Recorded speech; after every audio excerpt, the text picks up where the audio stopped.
How to fix YouTube search history not showing. Hi everyone, I'm here to assist you today. Without any delay, let's jump right in.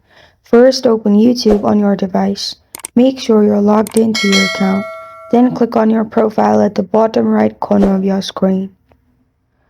Here, click on the gear icon at the top right. Then click on Manage All History.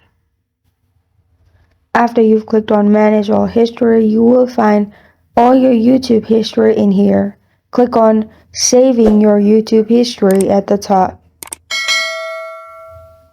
And then simply, if it's turned off, make sure you click on Turn On. After you click on Turn On and it's turned on, you can simply go back, and then when you click on the search bar, you'll find all your search history from the previous one as well. And this is how to fix YouTube search history not showing.